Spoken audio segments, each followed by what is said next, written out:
Muchísimas gracias a todos por su presencia, señores obispos que me acompañan y a quienes tuvieron la amable ocurrencia de invitarme también por correr el riesgo de haberlo hecho.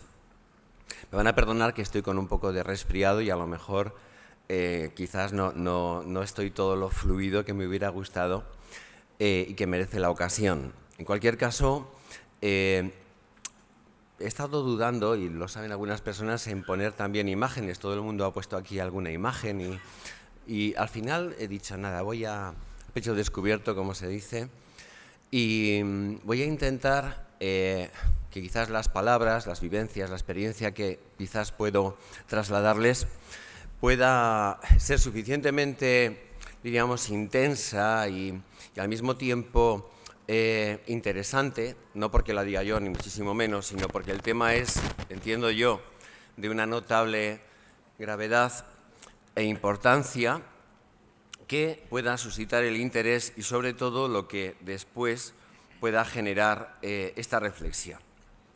La sociedad llamada a educar y crecer en libertad. Yo recuerdo cuando era muy niño, muy niño, se hace ya mucho de esto, y cuando volvía a casa del colegio, pues me ponía mi madre el pan y el chocolate para merendar y siempre ponía la radio. Y entonces yo merendaba siempre escuchando la radio, Matilde, Perico y Periquín y cosas que había en aquella época tan simpáticas.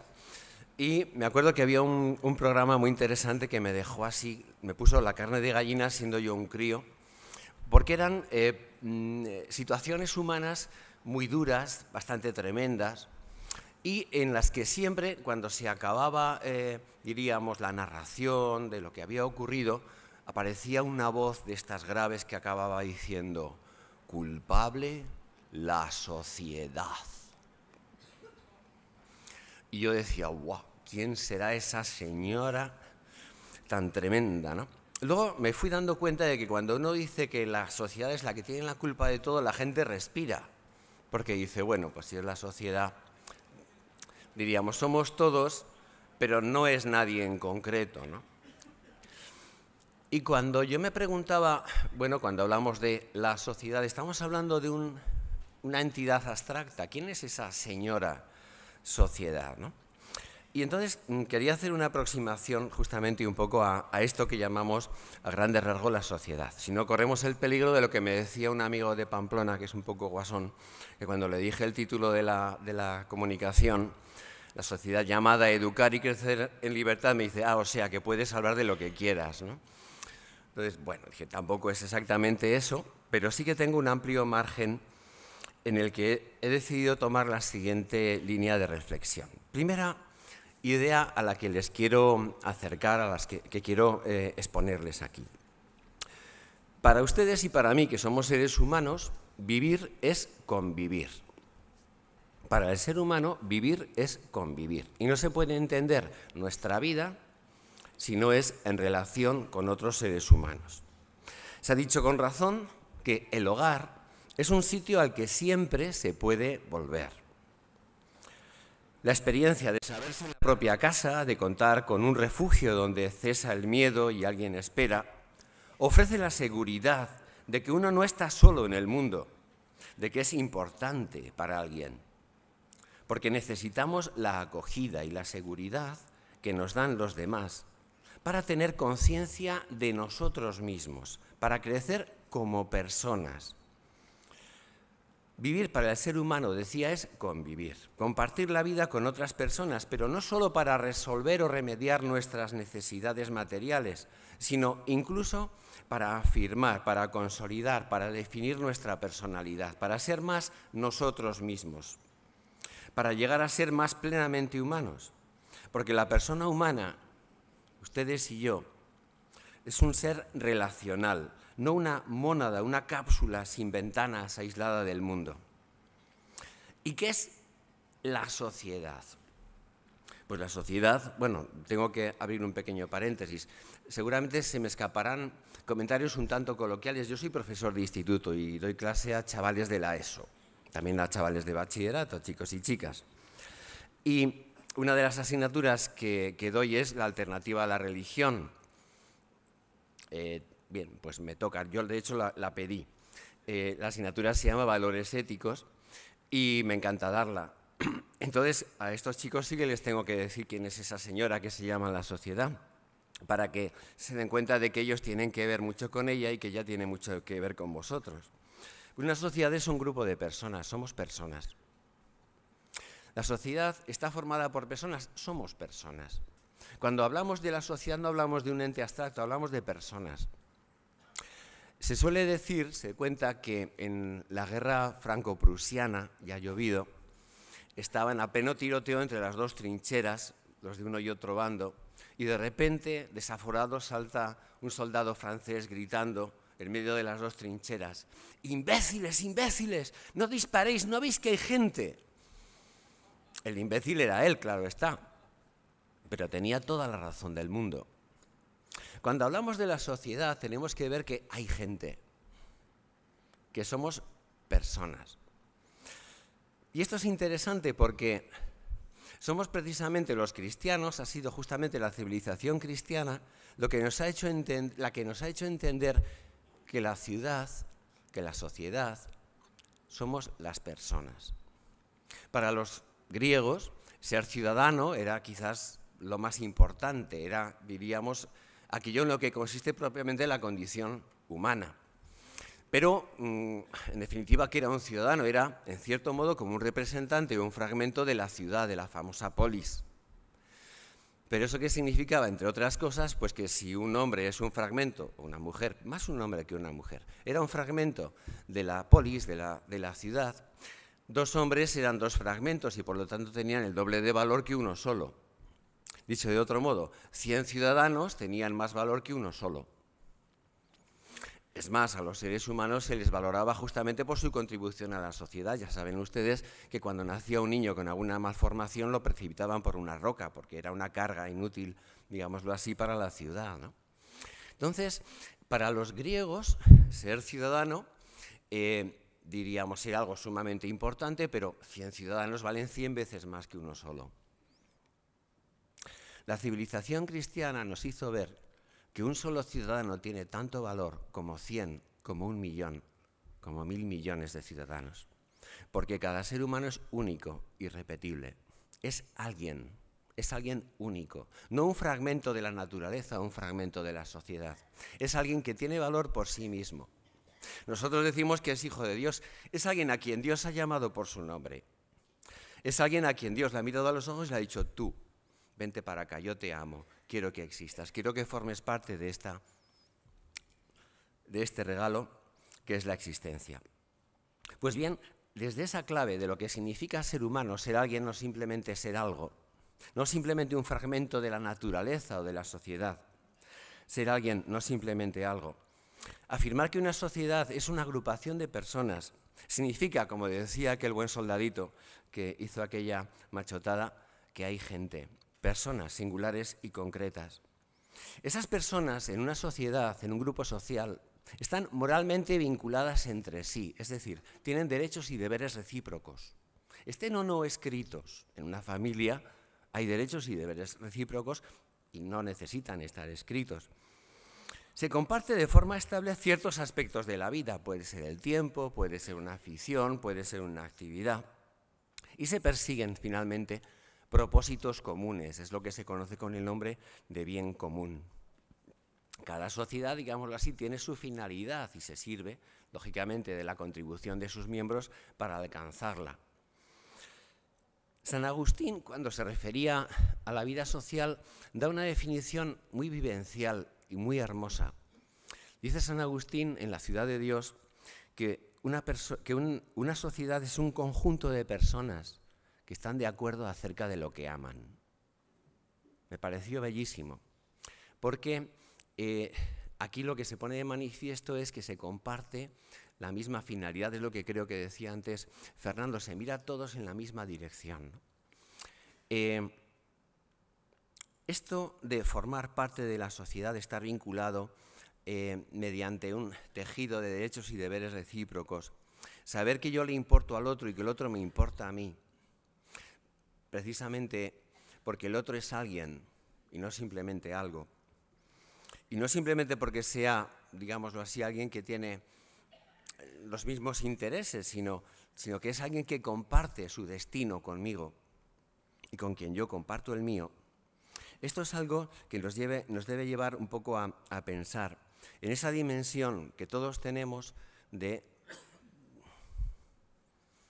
tener que depender de otros, de entrar en relación con otros. La sociabilidad, este tener que compartir nuestra vida en convivencia con otros seres humanos, es algo natural y no un añadido caprichoso. Es algo inherente al modo constitutivo de ser del hombre y de la mujer, de cada hombre y de cada mujer. Lo social no es un mal menor con lo que tengamos que, diríamos, cargar porque no nos queda más remedio. Y tampoco es un mero fruto de nuestra elección. Es verdad que podemos elegir los amigos, pero, decía Aristóteles, tampoco se puede ser feliz sin amigos. La sociabilidad es un aspecto esencial de todo ser humano. Está fundado en su apertura constitutiva, que está hecha al mismo tiempo de la necesidad de dar y de la necesidad de recibir. Esto me llevaría quizás a desarrollos posteriores, pero es muy sugerente. Tan necesario para nosotros es recibir como dar. Y estamos hechos para ambas cosas. Establecer relaciones estables y vínculos con nuestros semejantes. Los griegos, ya que me he referido a ellos, precisamente a aquel hombre o aquella mujer que se sentía en cierto modo autosuficiente, que no quería contar con los demás, que no se sentía partícipe de alguna manera de un proyecto de la ciudad, ciudadano, cívico, lo llamaban idiotes. No estaba mal el apelativo, también nos hace pensar un poquito. Pero lo cierto es que la vida en sociedad, por una parte, nos ayuda a satisfacer necesidades que un individuo solo no puede cubrir, pero también nos ofrece posibilidades que por sí solos tampoco podemos desarrollar. Nos ayuda a ser más personas, nos personaliza, por decirlo de alguna manera. Pero, así como los animales normalmente tienen como unas pautas de comportamiento, unos esquemas de captación y de reacción que son típicos de su especie y que llamamos, en términos generales, los instintos, diríamos que tienen de alguna manera resueltas algunas de las cuestiones fundamentales a la hora de organizar su vida. Nosotros, los seres humanos, tenemos, por una parte, una enorme desventaja, y es que al no tener esa dotación de, diríamos, manual de instrucciones de lo que hay que hacer y que más o menos cada uno sabe desempeñar, eso hace que tengamos que aprender a valernos, porque para nosotros vivir es una tarea, es algo que tenemos que aprender. No lo podemos aprender por nosotros mismos, necesitamos que otros nos ayuden a aprenderlo. De ahí que los vínculos que nos ayuden a ser humanos y a formar parte de esa especie, diríamos, de entramado de personas que se ayudan mutuamente, eso es algo que nos hace ser humanos y que está, por decirlo de alguna manera, en nuestra propia Constitución. Tenemos la tarea de integrarnos conscientemente, de forma voluntaria, en ese grupo social en el que somos recibidos cuando nacemos y por el que hemos sido convocados cuando hemos sido llamados a la existencia también. Se requiere un proceso de asimilación, se requiere un proceso de interiorización. Es lo que a grandes rasgos se suele llamar precisamente la socialización. Para muchos, para ciertos sectores, la educación es fundamentalmente esto, socializarse, es decir, integrarse en la vida social mediante un proceso de interiorización, de asimilación de los conocimientos, de los valores, de los usos, de las costumbres que definen o caracterizan a un grupo social. Y esto, evidentemente, tiene su parte indudable de verdad. ¿Qué nos ayuda a integrarnos en el grupo social, esa tarea, diríamos, que no se nos da hecha, que tenemos que protagonizar nosotros?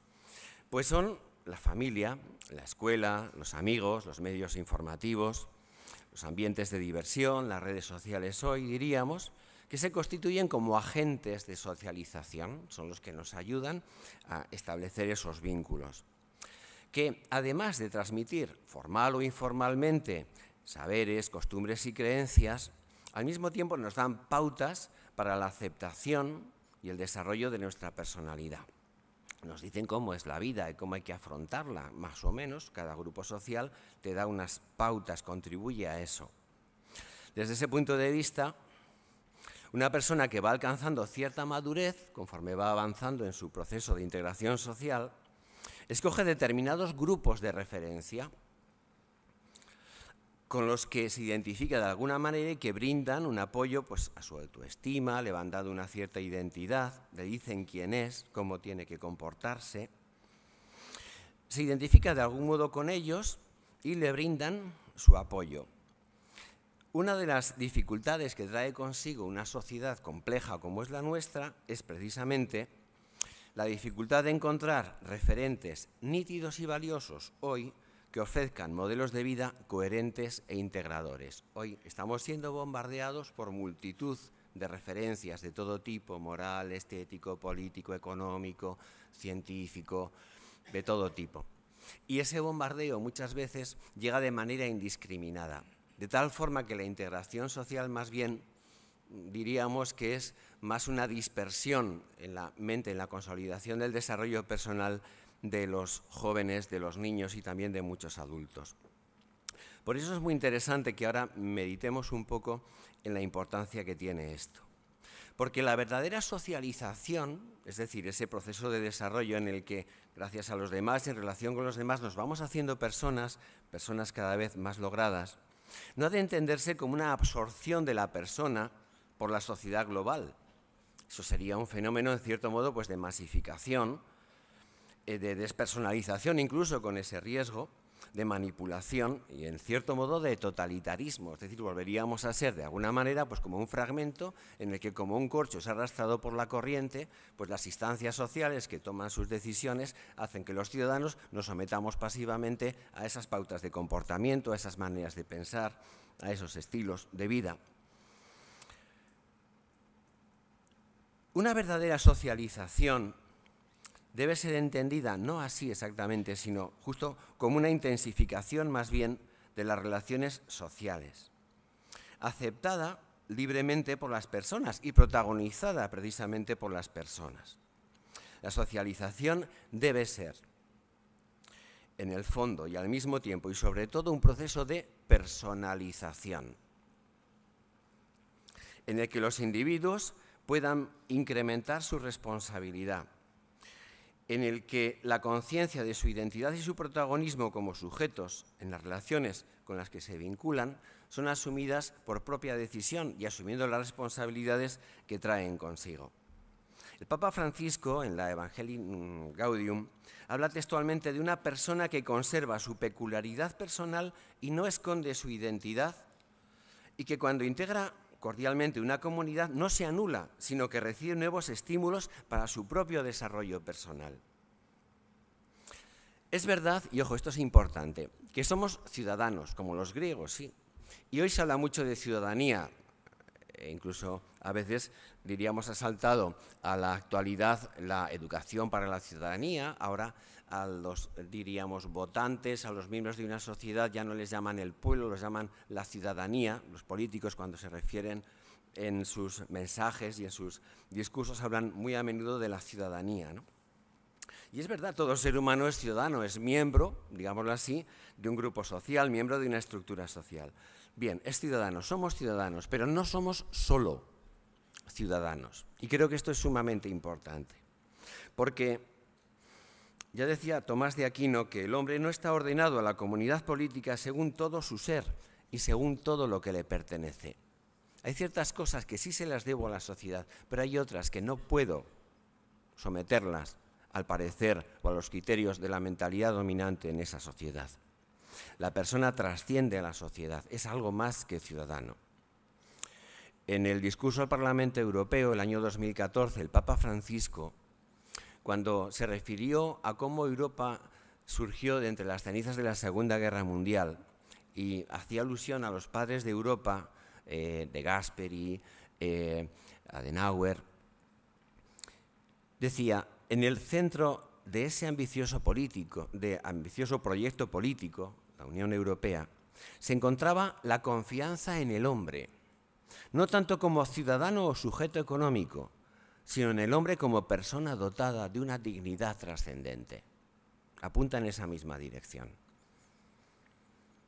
Porque no es el ciudadano quien abraza a su mujer y engendra a sus hijos, sino el hombre. El hombre y la mujer es quien sueña, quien piensa y quien ama. el que juega y el que sueña, el que pinta, el que reúne todas las noches a sus amigos, mira la luna, maldice a los mosquitos o lucha por pagar la hipoteca. El hombre y la mujer es quien da culto a su Dios y le sirve bien o mal. Cervantes, por ejemplo, era ciudadano, sí, era un ciudadano, pero esta no era ni su mayor grandeza ni su mayor servicio a la sociedad. Por el hecho de que la sociedad y el Estado están constituidos por los mismos individuos, se entrecruzan, por decirlo de alguna manera, el orden social y el orden político. Y nos da la impresión de que basta que nos sintamos ciudadanos para entender que somos personas cabales. Y sin embargo, no es así. Porque la sociedad no es simplemente un aglomerado de individuos, sino una sociedad de sociedades. Una unidad de orden que está compuesta, en realidad, por otras realidades sociales intermedias entre el Estado, digámoslo así, la sociedad en su conjunto, se organice como se organice, y el propio individuo como tal. Esas sociedades son unas comunidades en las que cada ser humano ejerce un cierto protagonismo, un papel donde es reconocible con su rostro, con sus características singulares, y en las que a la vez las relaciones que se establecen en esas comunidades intermedias configuran y hacen crecer a las personas, afirman su identidad y la enriquecen. La verdadera cohesión social no debe implicar una absorción de la responsabilidad personal en la sociedad global ni en el Estado. ¿Por qué? Porque la verdadera socialización tiene que tener en cuenta que la persona es el principio, el sujeto y el fin de la vida social. Para decirlo con una expresión, si queréis, de eslogan, no es el hombre o la mujer para la sociedad, sino la sociedad para el hombre. No es la persona para la sociedad, sino la sociedad para la persona, porque en el fondo la sociedad son las personas y las relaciones que entre sí establecen esas personas para humanizarse, para ayudarse mejor a convertirse en personas cabales, para asumir conjuntamente la tarea de vivir. Una verdadera socialización implica asegurar algo que el Papa San Juan Pablo II gustaba llamar la subjetividad de la sociedad. Este es un concepto muy original de Juan Pablo II, la subjetividad de la sociedad. Es decir, aquella forma de organizarse de convivencia en la que toda persona, basándose en su dignidad personal y en su actividad libre, su contribución responsable, tenga pleno título para considerarse sujeto social, protagonista de su propia vida, de vínculos, responsable del ámbito de actividad del que forma parte y al que contribuye para el bien de todos, donde su aportación es significativa, donde hay una mirada que tú puedes cruzar con la tuya y decir, o que te digan, tú me importas. Y si tú no estás, se va a notar. Y el bien que tú no hagas se queda sin hacer. Si fuéramos simplemente un todo en el que simplemente somos partes, en el que diríamos cada uno no es significativo, sino una entidad anónima, como vamos a ver que generalmente se va tendiendo a considerar al ser humano como ciudadano en el Estado moderno, en la sociedad contemporánea, las aportaciones de los individuos serían perfectamente anónimas, seríamos simplemente seres que producen, seres que consumen, seres que pagan impuestos o se benefician de ellos. ¿Pero eso qué significa? Pues algo que Arthur Koestler, un intelectual del siglo pasado, decía de forma un tanto cruel pero muy precisa. Decía, una persona es 1 millón de personas, decía más precisamente, perdón, un hombre es 1 millón de hombres partido por 1 millón. La definición es exacta, es verdad. Cada uno de nosotros es 1 millón de hombres partido por 1 millón, un ser humano. ¿Cuál es el problema de esta definición?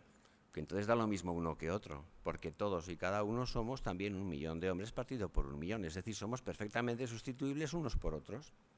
No hay nada que nos identifique precisamente como personas, como alguien único y irrepetible.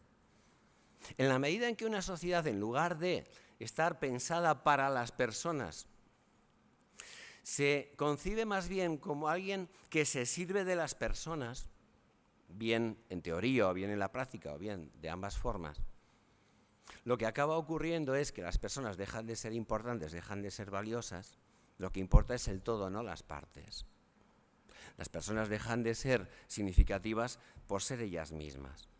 Precisamente contra esto es contra lo que se levanta esa reflexión de San Juan Pablo II cuando habla de la subjetividad de la sociedad. Esa subjetividad es lo contrario a la masificación, al anonimato y a la despersonalización. Lo contrario a esa disolución de la responsabilidad personal en el entramado de las relaciones sociales y económicas.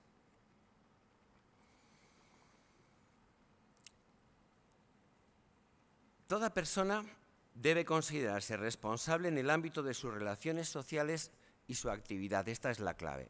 Formamos parte de una colectividad, pero cada uno de nosotros es un ser que tiene una iniciativa, una identidad y una responsabilidad inequívoca, insustituible. Pero esto solamente es posible si en lugar de ser individuos que están a merced de un Estado, somos más bien parte de un tejido social compuesto por grupos de diversa índole, familiar, cultural, laboral, educativa, económica, religiosa, lúdica, etcétera, en los que es significativa la aportación personal de sus miembros. Si yo solo soy 1 millón de hombres partido por 1 millón, o solo soy un ser identificado por su número nacional, del número de su documento nacional de identidad, o su contribución, diríamos, económica en el impuesto correspondiente a un beneficiario del sistema de prestaciones del Estado, yo dejo de ser importante por ser yo, porque cualquiera que hiciera lo mismo que yo tendría exactamente el mismo valor. Aquí de lo que se trata es de que sea significativa la identidad y la aportación de los miembros de ese grupo. Que en esos grupos donde las relaciones pueden ser relaciones vivas y tienen que ver con, diríamos, la vida real y concreta de cada día, con las miradas que se cruzan y se identifican como entre seres únicos, el uno para el otro, los individuos, las personas, mantienen viva su capacidad de elegir entre el bien y el mal, de responder con iniciativas a sus problemas, de participar, según su competencia, en las decisiones que les afectan y de comprometerse con esas decisiones. Esto es lo que ahora, de una forma un poquito más reciente, en los tiempos modernos, se suele llamar la sociedad civil, para, de alguna manera, distinguirla de la llamada sociedad política. Pues bien, una sociedad civil auténtica es aquella en la que los grupos, por su vitalidad, preservan la subjetividad, la libertad responsable y la identidad, la dignidad de las personas que forman parte de ellos. Y por eso, estos grupos, para que sean vivos y en ellos sean significativas la presencia, la identidad y la aportación de cada una de las personas que lo componen, no han de ser absorbidos o sustituidos en su dinámica propia, sino estimulados más bien en el logro autónomo de sus fines, que la familia pueda desarrollar su tarea por sí misma en la medida de lo posible.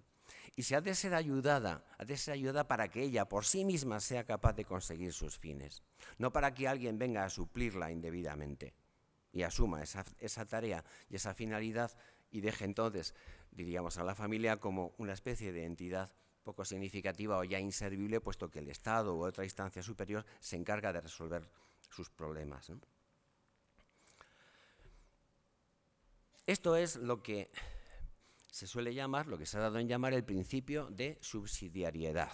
Esta es una palabreja que a lo mejor no es muy frecuente, pero es curioso que cuando la Unión Europea quiso dotarse de una constitución, precisamente uno de los principios que parecían que venían a ser más ajustables, más adecuados, más ajustados a la pretensión de esa unidad en la diversidad que es Europa, en la que hubiera diríamos, un horizonte común y al mismo tiempo unas identidades nacionales diferentes, invocó precisamente el principio de subsidiariedad. Es verdad que lo matizó con algunos aspectos, pero eso también es muy notable, que un concepto que además ha sido tomado de la doctrina social de la Iglesia, es de Pío XI, de la encíclica Quadragésimo Anno, en 1931, pues ese principio ya ha sido asumido porque se ve que tiene mucha sensatez. ¿Qué ocurre con ese principio?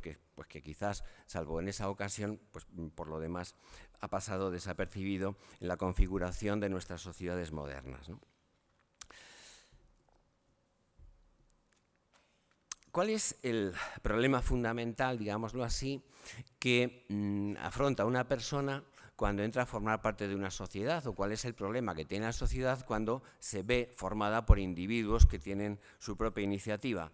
Pues como conjugar al mismo tiempo la libertad de los individuos con el trabajo en común para esos bienes que, según decía San Agustín, son aquellos en los que coinciden en amar, ¿no? Bueno, es el tema de la libertad, cómo encaja la libertad en el orden social. En los tiempos modernos, la libertad ha sido entendida más bien como la autonomía, la posibilidad de escapar al control de la sociedad. Es una especie de liberación de vínculos. Y se ha dejado de entender, quizás de forma generalizada, como la capacidad de contraer vínculos morales, de contraer vínculos sociales por propia decisión, por propia deliberación y de los que uno se siente responsable. ¿Qué ocurre si entendemos la libertad solo como mera ruptura? Que yo pueda hacer lo que quiera, que yo pueda hacer lo que me parezca, que yo pueda hacer lo que me dé la gana. Pues que al final lo que tenemos como más deseable, como horizonte de esa libertad, es llegar a ser autosuficientes. Que yo no tenga que obedecer a otro, que yo pueda decidir por mí mismo, que yo pueda autodeterminarme a mí mismo, sin que tenga que obedecer o tener que contar con otro para ello. ¿Cuál es el problema de esta forma de entender la libertad que se ha generado, digámoslo así, en las sociedades contemporáneas? Pues que al ser entendida como una desvinculación, pues al final el horizonte es el de un hombre o una mujer autosuficientes. ¿Pero qué es un hombre o una mujer autosuficiente? Un hombre o una mujer que se bastan a sí mismos, es decir, que no son de otro ni para otro, que solo son de sí mismos y para sí mismos, que no se deben a nadie. ¿Pero qué ocurre con una persona que solo es de sí misma y para sí misma? Pues que cuando se encuentra con otra, que también es de sí misma y para sí misma, no ve en el otro como yo. Lo que ve es un rival. Así es como llegan algunos teóricos modernos de la sociedad a decir que el hombre es un lobo para el hombre, porque amenaza mis intereses con sus intereses. Una vieja sentencia latina, pero que se ha, diríamos, adentrado en el fondo de la, diríamos, concepción social contemporánea y en la que al otro no lo veo como alguien con quien tengo que contar para ser feliz y para ser yo mismo, de forma más intensa y más verdadera, sino como alguien que puede, diríamos, limitar mi capacidad de autodeterminación, de bastarme a mí mismo, ¿no? Claro, cuando esto se ha, diríamos, filtrado en la manera de entender las relaciones sociales, en el fondo, si nos damos cuenta, aquí lo que vale no es la persona como tal. Aquí lo importante es, digámoslo así, el poder, lo que cada cual quiere.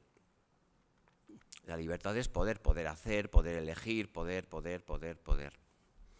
Pero si entendemos la libertad solo como poder, no como elegir con quién me uno, no como tomar decisiones de las que luego soy responsable y que me vinculan con los demás por las decisiones que tomo, pues, ¿qué ocurre? Que el encuentro de dos instancias que lo que buscan es bastarse a sí mismas, solucionar exclusivamente su propia, diríamos, necesidad o deseo, pues es que el otro es un virtual enemigo, un virtual competidor.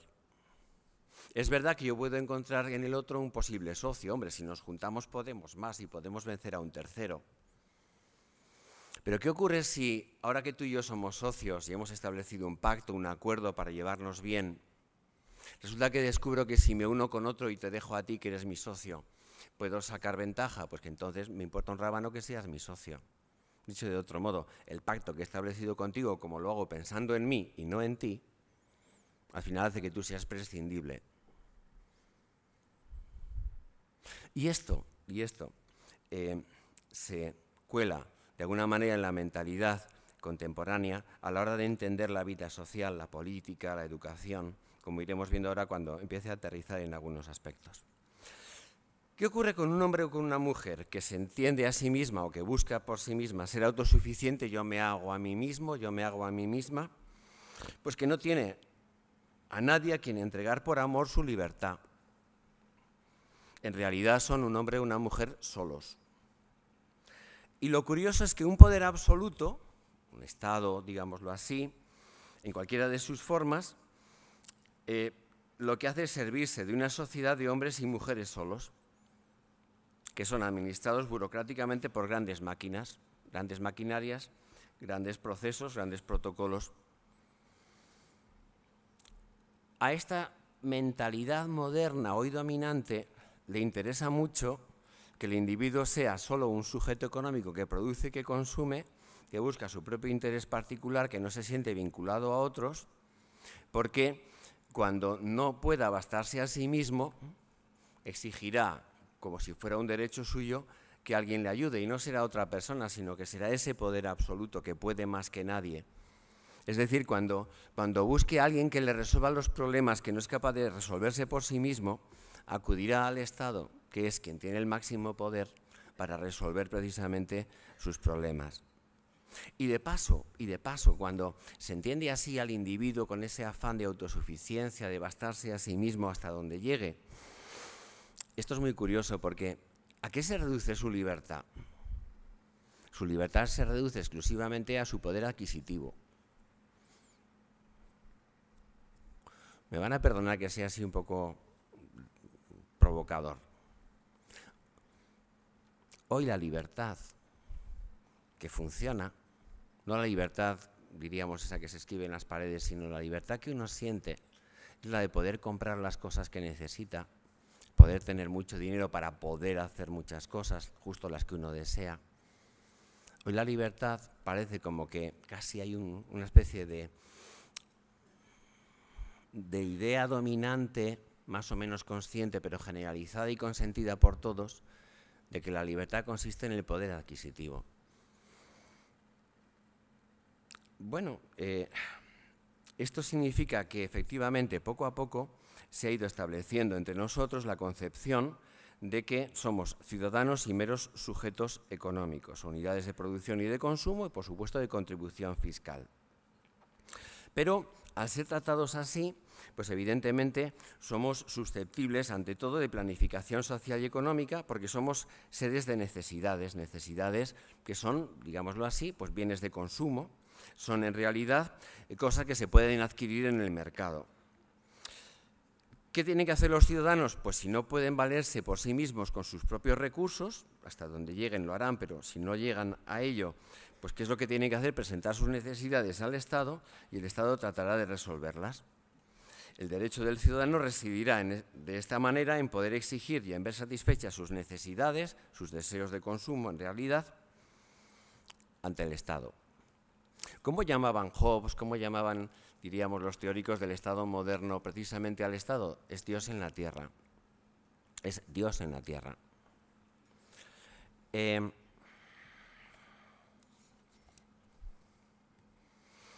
Hay un autor italiano, experto en doctrina social de la Iglesia, que dice, Pierluigi Polini, que dice que en la sociedad contemporánea tenemos por una parte a un Estado que aspira a ser omnipotente y por otra tenemos al individuo aislado. Y entre ambos hay una casta de funcionarios expertos que los ponen en relación entre sí.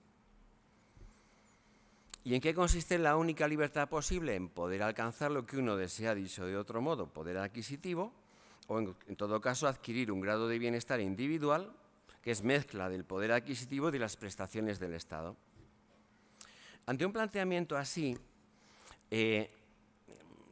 a base de darle vueltas, me venía a la mente una cita de Ortega y Gasset en La rebelión de las masas, que no me resisto, aunque sea un poquitín larga, a trasladarles.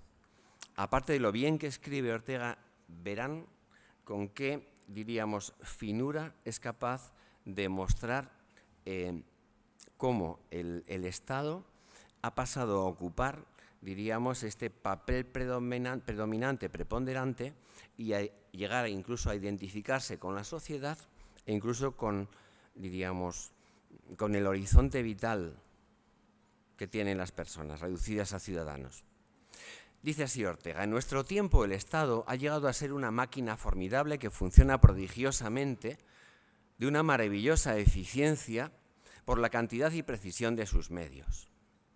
El Estado contemporáneo es el producto más visible y notorio de la civilización, y es muy interesante, es revelador, percatarse de la actitud que ante él adopta el que él llama, Ortega, el hombre masa. El hombre masa, ve al Estado, lo admira, sabe que está ahí, que asegura su vida, pero no se da cuenta, no toma conciencia de que en realidad no es más que una creación humana inventada por ciertos hombres y que también puede evaporarse mañana. El Estado, como tantas cosas, pues a lo mejor no quedará piedra sobre piedra. Imagínense que sobreviene en la vida pública de un país cualquier dificultad, conflicto o problema. El hombre masa tenderá a exigir que inmediatamente lo asuma el Estado, que se encargue directamente de resolverlo con sus gigantescos e incontrastables medios. Y este es el mayor peligro que hoy amenaza a la civilización, continúa: la estatificación de la vida, el intervencionismo asfixiante del Estado, la absorción de toda espontaneidad social por el Estado. Es decir, la anulación de la espontaneidad que en definitiva sostiene, nutre y empuja los destinos humanos. La espontaneidad de las personas, la libertad de las personas. Cuando la masa siente alguna desventura o simplemente algún fuerte apetito, es una gran tentación para ella esa permanente y segura posibilidad de conseguirlo todo sin esfuerzo, sin lucha, sin duda, sin riesgo, sin más que tocar el resorte y hacer funcionar la portentosa máquina. La masa se dice: el Estado soy yo. Antes lo decía Luis XIV, ahora lo decimos, diríamoslo así, todos, ¿no? El Estado somos todos. Creo que Hacienda también decía algo parecido.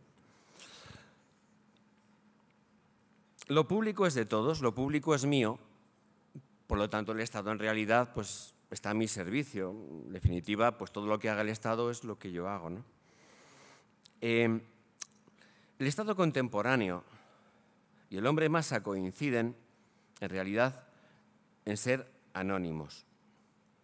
Y el caso es que el hombre masa cree, en efecto, que él es el Estado y tenderá cada vez más a hacerlo funcionar con cualquier pretexto. Que el hombre masa piensa que es el Estado o que el Estado es él, va a ser lo mismo. Pero ¿qué ocurre? Que cuando se tiende a hacer funcionar el Estado con cualquier pretexto, se acaba aplastando con él toda minoría creadora que pueda tener una cierta iniciativa en la vida social. ¿Cuál es el resultado de esta tendencia? Termina ya Ortega. La espontaneidad social quedará violentada una vez y otra por la intervención del Estado. Ninguna nueva simiente podrá fructificar. La sociedad tendrá que vivir para el Estado, el hombre para la máquina del gobierno. Y como la postre no es sino una máquina cuya existencia y mantenimiento dependen de la vitalidad circundante que la mantenga, el Estado, después de chupar el tuétano a la sociedad, se quedará tísico, esquelético, muerto con esa muerte rumbrosa de la máquina mucho más cadavérica que la del organismo vivo. ¿Se advierte cuál es el proceso paradójico y trágico de este estatismo? La sociedad, para vivir mejor ella, crea como un utensilio el Estado. Luego el Estado se sobrepone y la sociedad tiene que empezar a vivir para el Estado. Pero al fin y al cabo el Estado se compone, no puede ser de otra manera, más que de los hombres de aquella sociedad. El pueblo se convierte en carne y pasta que alimentan el mero artefacto y máquina que es el Estado. El esqueleto se come a la carne en torno a él. El andamio se hace propietario e inquilino de la casa. Esta es la cita de Ortega. Me parece que es digna de reflexión porque quizás se le pueden poner nombre y apellido, se le pueden poner concreciones muy especiales, muy a flor de piel en muchos aspectos de la vida y de las preocupaciones que tenemos nosotros. Pero al hilo de esta misma, diríamos, reflexión que hace Ortega, me van a permitir que llame aquí también a la palestra a otro filósofo contemporáneo, Hegel, uno de los maestros de Carlos Marx. Fíjense lo que dice acerca del Estado. El Estado es la realidad en la cual el individuo tiene y goza de su libertad. Solo en el Estado tiene el hombre existencia racional. Es decir, la racionalidad ha dado lugar al Estado y ser racional de alguna manera es coincidir de alguna manera con el planteamiento, con el esquema, con la estructura del Estado. Entonces hay racionalidad. El hombre debe cuanto es, sigue Hegel, el hombre debe cuanto es al Estado. Solo en el Estado tiene el hombre su esencia, solamente es hombre cuando forma parte del Estado. Todo el valor que el hombre tiene, toda su realidad espiritual la tiene mediante el Estado. Y fíjense en la frase que viene ahora. Podría decirse que el Estado es el fin y los ciudadanos son sus medios.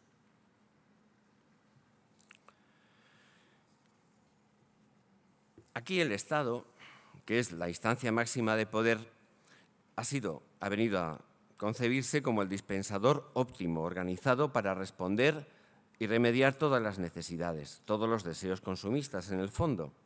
Ha creado para ello una organización burocrática que se expande, no tanto para responder ya en el fondo a las necesidades reales de los ciudadanos, sino más bien para responder a las propias exigencias internas de complejidad y de poder de la propia organización del Estado. Es decir, lo que se llama la burocracia. Quien no ha sentido en más de una ocasión, por ejemplo, en el ámbito educativo, que a mí me ha tocado muy de cerca, tanto como profesor como parte de la administración cuando he trabajado en ella, que en lugar de seguir el curso trazado por las necesidades educativas reales, la administración educativa asume tal protagonismo y tal poder de decisión que obliga a la realidad educativa, que son las necesidades y las expectativas de los alumnos, de las familias o del profesorado, a ser redefinidos para encajar en las condiciones, procedimientos y ritmos marcados por la lógica interna de la administración. El Estado moderno tiende al control, asfixia la vitalidad del tejido social y de las asociaciones intermedias que están entre la persona y el Estado. La consecuencia es que la persona como tal deja de ser relevante en el contexto social denominado por lo que algunos han llamado la tecnoestructura. Van a permitir simplemente que recoja unas líneas del preámbulo de una vieja ley educativa del año 85, que es la madre de todas las leyes educativas que han seguido después. Es la LODE, la famosa Ley Orgánica del Derecho a la Educación, 1985. En el preámbulo se dice exactamente esto. El derecho a la educación se ha ido configurando progresivamente como un derecho básico y que los Estados han asumido su provisión y los Estados han asumido su provisión como un servicio público prioritario. Lo que no parece más que una descripción, hace falta educar, es una necesidad, se ha convertido, por arte de magia y como quien no quiere la cosa, en un servicio público prioritario. Pero que sea un servicio público significa que es responsabilidad del Estado.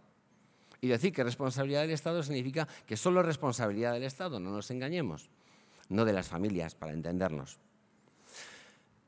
El Estado, dice, por las insuficiencias de su desarrollo económico y los avatares de su desarrollo político en diversas épocas, el Estado hizo dejación de sus responsabilidades en este ámbito, abandonándolas en manos de particulares o de instituciones privadas, en aras del llamado principio de subsidiariedad. Esto es muy interesante porque aparece el principio de subsidiariedad, pero justamente al revés. Es decir, en lugar de ser el Estado quien remedia, atiende, ayuda a los particulares, a las entidades sociales intermedias a desarrollar una tarea educativa, léase la familia o quien la familia considere oportuno que colabore con ella, entiéndase pues una entidad educativa, por ejemplo, de tipo social, pues no. Es el Estado quien tiene esa atribución y como no ha sido capaz de llevar a cabo esa atribución históricamente, pues entonces subsidiariamente son los particulares los que le hayan ayudado al Estado a asumir eso y por eso la Iglesia tiene todavía tantas instituciones religiosas dedicadas a la enseñanza o puede haber todavía tantas iniciativas educativas que no dependen aún del Estado, pero que no era más que, diríamos, una coyuntura histórica que, bueno, subsidiariamente pues, vino a paliar, de alguna manera, la incapacidad del Estado para asumir un servicio que era netamente suyo. Esto está en el preámbulo de la LODE, que es, diríamos, la que ha inspirado a todas las leyes generales de ordenación educativa que han venido después, la LOCSE, la LOCE, la LOMCE. El Partido Popular no ha cambiado esto.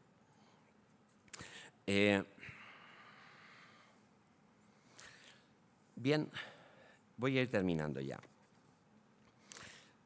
Son los grupos sociales intermedios, y quiero sobre todo aludir de modo especial a la familia, los que constituyen una defensa natural de la libertad de las personas frente al Estado. Yo no digo que el Estado sea malo, digo que cuando anula, aniquila, arrasa, nivela la presencia, la actividad de estas instancias intermedias, pues entonces lo que nos encontramos es que las personas se encuentran ante una totalidad indiferenciada en la que no son significativos ni sus decisiones importan. Los estados totalitarios eliminan estas instancias intermedias, uniformando la vida social y dejando al hombre indefenso, y hacen que la libertad no sea más que una simple concesión del Estado. Pero todavía hay otra cosa que es más sangrante, y es que a veces el peligro no viene solo del Estado, sino de las propias asociaciones intermedias, que ahogan la vida asociativa, concentran el poder y la iniciativa en órganos burocráticos de estructura más bien oligárquica.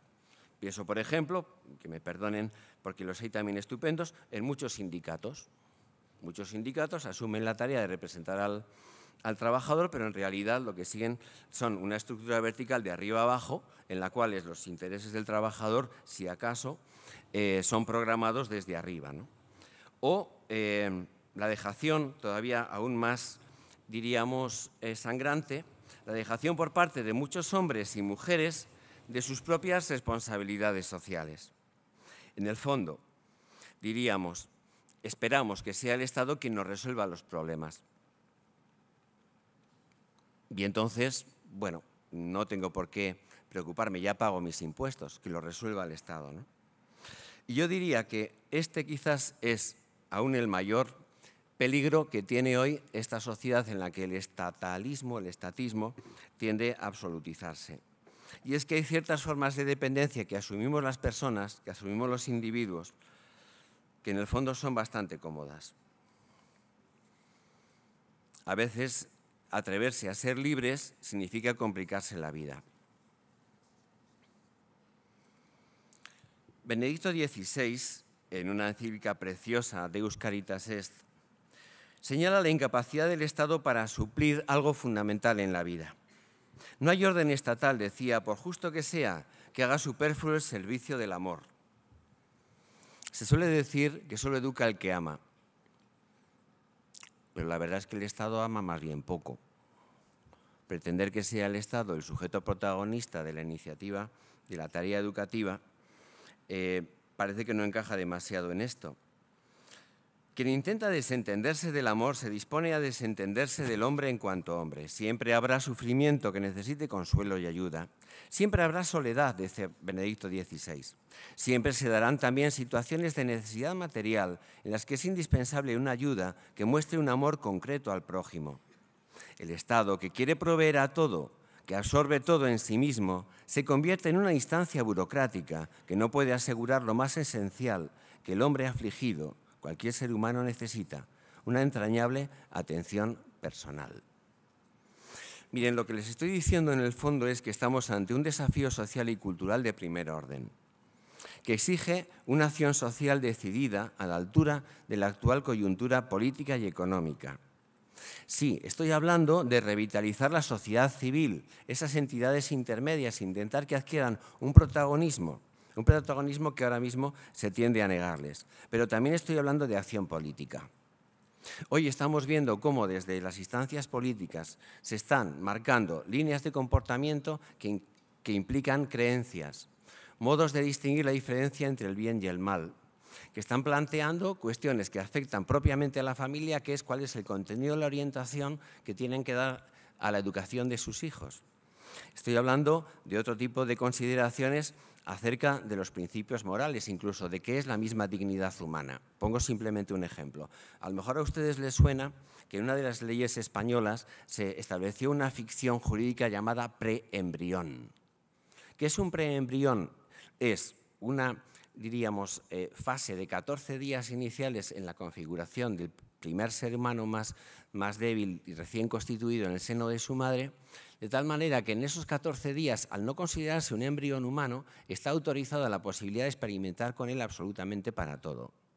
Eso no es más que una decisión de los señores que están ocupando un asiento en un Congreso de los Diputados. No son ni siquiera científicos. Son ellos los que han decidido lo que es un ser humano y lo que no. Mientras sea un preembrión, no es un ser humano. Incluso algún político o una política llegó a decir que, bueno, vida puede ser, pero vida humana. Ese tipo de cuestiones significan que no solamente tenemos un Estado que está asumiendo unas tareas que no le corresponden, es que, como decía Burke, muchas veces el mal avanza porque los buenos no hacen nada. Estoy hablando de la construcción de un orden social justo que quizás no sea cometido inmediato de la Iglesia, pero en la que, no obstante, la Iglesia tiene algo que decir. Decía Benedicto XVI en el mismo lugar que a la Iglesia le interesa de manera extraordinaria trabajar por la justicia, esforzándose por abrir la inteligencia y la voluntad a las exigencias del bien.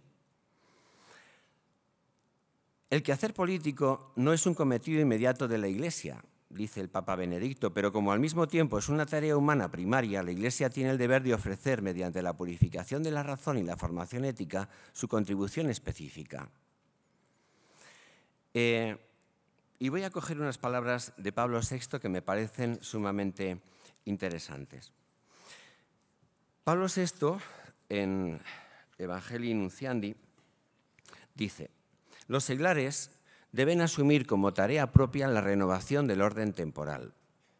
Si el papel de la jerarquía es el de enseñar a interpretar auténticamente a los principios morales que hay que seguir en este terreno, ese es el papel de los pastores, a los seglares les corresponde, con su libre iniciativa y sin esperar pasivamente consignas y directrices, penetrar de espíritu cristiano la mentalidad y las costumbres, las leyes y las estructuras de la comunidad en la que viven. A los laicos, a los bautizados, toca por vocación propia, ya que están en el mundo y desde dentro están llamados a transformarlo, suscitar iniciativas, a veces incluso discutibles, para hacer viable el proyecto de Dios sobre el ser humano y sobre la creación. Un buen ejemplo de esto lo dio una vez un obrero polaco en huelga, en Danzig, cuando se estaba a punto de legalizar el sindicato polaco Solidaridad. Ante un periodista de la BBC que le preguntaba qué tenía que ver la Iglesia con todo aquello que estaba sucediendo, respondió que no tenía nada que ver la Iglesia. Y ante la insistencia del entrevistador, remachó que la Iglesia no había hecho nada y que habían sido ellos, los obreros, los que habían empezado esta protesta. Pero admitió que la Iglesia, por su parte, le había engendrado a él y a sus compañeros. El sello propio de la aportación de los bautizados es el amor, un amor concreto y personal, aquí y ahora, ojos que se cruzan, miradas entre seres que son únicos e irrepetibles. Benedicto XVI quiso resaltar la fuente de la que emana lo específico de esta responsabilidad que tienen los bautizados en cuanto ciudadanos, en cuanto miembros también de esa estructura social con la que su vida cristiana se encuentra entretejida, que decía el Concilio Vaticano. Decía el Papa Benedicto: quien gobierna el mundo es Dios, no nosotros. Nosotros le ofrecemos nuestro servicio en lo que podemos y hasta que Él nos dé fuerzas. Sin embargo, hacer todo lo que está en nuestras manos, con las capacidades que tenemos, esa es la tarea que mantiene siempre activo al buen siervo de Cristo. Porque en el fondo, esto, sentirnos responsables de una sociedad que es la nuestra, que somos nosotros, no es más que recordar aquello de que nos apremia el amor de Cristo. Gracias.